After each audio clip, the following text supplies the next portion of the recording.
கிறிஸ்துவில் அன்பானவர்களே, இன்றைய அனுதின உணவிற்காக கர்த்தர் கொடுக்கிற வார்த்தை லூக்கா 5ஆம் அதிகாரம் 4வது வசனம். அவர் போதகம் பண்ணி முடித்த பின்பு சீமோனை நோக்கி, ஆழத்திலே தள்ளி கொண்டு போய் மீன் பிடிக்கும்படி உங்கள் வலைகளை போடுங்கள் என்றார். இது ஒரு சம்பவத்தை ஒரு நிமிஷத்தில் சொல்லிடுறேன். கெனசரேத்து அப்படிங்கிற ஒரு கடலோரத்துக்கு போகிறாரு இயேசு கிறிஸ்து. அங்கே வந்து ரெண்டு படகுகள் இருக்குது.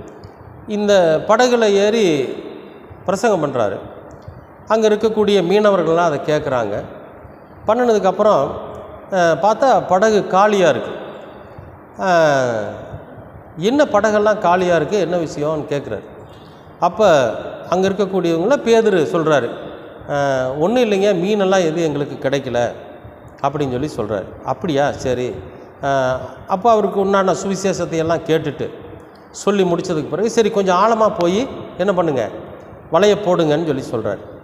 அவர் சொல்கிறார், இல்லைங்க, ராத்திரியெல்லாம் நாங்கள் போட்டு பார்த்துட்டோம், ராத்திரியெல்லாம் வலை போட்டாச்சு, எங்களுக்கு எதுவும் சிக்கலை, இனி மறுபடியும் போய் போட்டு என்ன பண்ண போகிறோம் அப்படிங்கிற மாதிரி ஒரு சோர்வாக பதில் சொல்கிறார். ஒரு சோர்ந்து போய், ஏன்னா ராத்திரியெல்லாம் மீன் பிடிச்சிருக்கார். எவ்வளவு சோர்வு இருக்கும், காற்றுலேயும் மழையிலையும், ராத்திரியில் கடலுக்குள்ளே எப்படி உப்பு காற்று இதெல்லாம் இருக்குல்ல, இதையெல்லாம் அனுபவித்தவருக்கு ஒரு மீன் கூட கிடைக்கலன்னா எவ்வளோ ஒரு வேதனையாக இருக்கும். அதனால் அவர் சோர்வாக சொல்கிறார், நாங்கள் ராம் முழுவதும் பிரயாசப்பட்டோம், ஒன்றும் கிடைக்கல அப்படிங்கிறார். அப்படியா, நீ கொஞ்சம் ஆழத்துக்கு தள்ளிட்டு போய் போடு அப்படிங்கிறார். சரி, கிடைக்கல, இருந்தாலும் உங்கள் வார்த்தையின்படி நீங்கள் சொல்கிறீங்க, அதுக்காக நான் வந்து போடுறேன் அப்படின்னு சொல்லி போய் போடுறார். பார்த்தா வலை கிழிந்து போகத்தக்கதான மீன், படகே அவிழ்ந்துரு போல் இருக்குது, அந்த மாதிரியான அவ்வளோ மீன் அவருக்கு கிடைக்கிது. சரி, இதில் நமக்கு என்ன ஆண்டவர் சொல்கிறார் அப்படின்னா, கர்த்தருடைய வசனத்தை கேட்கிறவர்கள், கர்த்தருடைய வசனத்தை வாசிக்கிறவர்கள், கர்த்தருடைய வசனத்தின்படி தன்னை நடத்தி கொள்ள வேண்டும் என்று விரும்புகிறவர்கள் நுனிப்புள் மேயறவங்களாக இருக்கக்கூடாது. இன்றைக்கி நிறைய பேருடைய வாழ்க்கையில் தோல்வி அடைகிறதுக்கு காரணம் என்னன்னு கேட்டிங்கன்னா, ஆழ்ந்த சிந்தனை இல்லை. என்ன பண்ணணும்னு அவங்க வந்து அமைதியாக உட்கார்ந்து ஒரு ஆழமாக சிந்திக்கிறது கிடையாது. சும்மா எடுத்தோம் கவுத்தோம் அப்படின்னு சொல்லி செஞ்சுருவாங்க. எத்தனையோ முயற்சி, வீணான முயற்சி. அதாவது ஆகாசத்தில் சிலம்பம் பண்ணுகிறவர்களாக இருக்காதீங்கன்னு பவுல் சொல்லியிருப்பார். நம்முடைய பாடு வீணாக போகக்கூடாது. அப்போ நம்ம ராத்திரி முழுசும் பாடுபட்டுருக்குறாங்கன்னா, ராத்திரி முழுசும் அவங்க எங்கே போயிருக்கிறாங்க, ஆழம் இல்லாத இடத்துல மீன் பிடிச்சிட்டு இருந்திருக்காங்க. ஆழம் இல்லாமல் மேட்டு பகுதியில் மீன் பிடிச்சிருக்கிறாங்க. அதனால தான் அவங்களுக்கு கிடைக்கல. மேடாக இருக்கக்கூடிய பகுதியில் அதிகமாக மீன்கள் இருக்காது, ஆழத்தில் தான் இருக்கும். அப்போ எந்த ஒரு காரியத்தையும் எந்த ஒரு விஷயத்தையும் நம்ம ஆழ்ந்து சிந்திக்கிற போது தான் அதனுடைய பலன் நமக்கு கிடைக்கும். அதில் என்ன செய்ய போகிறோங்கிறது நமக்கு புலப்படும். சும்மா மேலோட்டமாக பார்த்துட்டு போனோன்னு வைங்களேன், அது சில நேரங்களில் நம்மளை தோல்வி அடைய வச்சிடும். எப்படி இங்கே பேதுரு அன்றைய இரவு வேட்டையில் தோல்வி அடைஞ்சு வந்து சோர்வோடு இருந்தாங்களோ, அந்த மாதிரி தோல்வி மட்டும் இல்லை, சோர்வையும் நமக்கு ஏற்படுத்தியது. அன்பானவர்கள், இப்போது ஆண்டவர் சொல்கிறாரு, என்ன சொல்கிறாரு, நீங்கள் கொஞ்சம் ஆழத்தில் போய் போடுங்க. அப்போ நம்ம பார்த்து ஆண்டவர் என்ன சொல்கிறாரு, உங்களுடைய வாழ்க்கையில் எதுவாக இருந்தாலும் சரி, நீங்கள் எந்த செயல் செய்கிறதா இருந்தாலும் சரி, கொஞ்சம் ஆழ்ந்து சிந்திச்சு பாருங்கள். அதனுடைய ஆழத்தில் என்ன இருக்குன்னு பாருங்கள். இன்றைக்கி இது நடக்கும், நாளைக்கு என்னவாக இருக்கும், நாளை மறுநாள் என்னவாக இருக்கும், இந்த செயல்னால் யாராவது பாதிக்கப்படுவாங்களா, இந்த செயல்னால் எத்தனை பேருக்கு நன்மை கிடைக்கும், நாம் எப்படி இதில் நன்மை அடைய முடியும் அப்படிங்கிற அந்த ஒரு ஆழ்ந்த சிந்தனை இருக்குது பார்த்தீங்களா. ஒரு அமைதியாக உட்கார்ந்து ஆழ்ந்த சிந்தனையோடு நல்ல ஆலோசனைகளோடு அந்த காரியத்தை செய்யணும். இப்போ இயேசு கிறிஸ்து ஒரு நல்ல ஆலோசனை சொல்கிறாரு, ஆழத்தில் போய் போடு.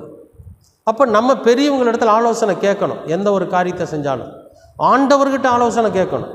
கர்த்தரோட சமூகத்தில் போய் முழங்கால் படியிட்டோ அல்லது வந்து அமர்ந்தோ அமைதியாக உட்காந்து, ஆண்டவரே, நான் இப்படி ஒரு காரியத்தை செய்ய போகிறேன், இப்படி ஒரு வியாபாரத்தை துவங்க போகிறேன், இப்படி ஒரு ஊழியத்தை செய்ய போகிறேன், இங்கே ஒரு வேலைக்கு போக போகிறேன், இங்கே ஒரு இன்டர்வியூக்காக போக போகிறேன் அப்படிங்கிற விஷயத்தை ஆண்டவரோட பாதத்தில் போட்டுட்டு நீங்கள் அமைதியாக உட்கார்ந்து பாருங்கள், கர்த்தர் உங்களுக்கு ஆலோசனை தருகிறவராக இருப்பார். அதில் இருக்கக்கூடிய ஆழத்தை கர்த்தர் உங்களுக்கு காண்பித்து கொடுப்பார். அப்போ ஈஸியாக அந்த இடத்துல நீங்கள் ஆசீர்வாதத்தை பெற முடியும், ஜெயிக்க முடியும். நம்புறீங்களா? இங்கே சோர்வும் இருக்குது, தோல்வியும் இருக்குது. இந்த இரண்டும் சில மணி நேரங்களில் அவங்க வந்து என்ன பண்ணுறாங்க, எல்லாத்தையும் மாற்றிட்டார். சந்தோஷம் வந்துருச்சு அவங்களுக்கு. பக்கத்தில் இருக்கிறவங்கெல்லாம் கூப்பிட்றாங்க, எல்லாம் ஓடி வாங்க, இங்கே வலை கிழிஞ்சு போகத்தக்க மீன் கிடச்சிருக்கு, நீங்களும் வந்து பிடிங்கன்னு பக்கத்தில் இருக்கிறவங்களையும் கூப்பிட்றாங்க.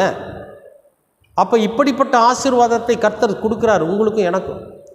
அப்போ கர்த்தருடைய வார்த்தையின்படி நம்ம ஆழ்ந்து சிந்திக்கிற போது நமக்கு மட்டும் இல்லை, நம்முடைய சந்ததிகளுக்கும், நம்முடைய பின்னால் வரக்கூடிய நம்முடைய பிள்ளைகளுக்கும், பேர குழந்தைகளுக்கும், நண்பர்களுக்கும், உறவினர்களுக்கும் அது பயனுள்ளதாக இருக்கும். அதை தான் இங்கே சொல்கிறார். எதையும் நீங்கள் மேலோட்டமாக பார்க்காதீங்க, ஆழ்ந்து சிந்திச்சு பாருங்கள். எல்லாவற்றிலும் நீங்கள் ஜெயிக்க முடியும், எல்லாவற்றிலும் நீங்கள் அதிகப்படியான ஆசீர்வாதத்தை பெற்றுக்கொள்ள முடியும். விசுவாசிக்கிறீங்களா?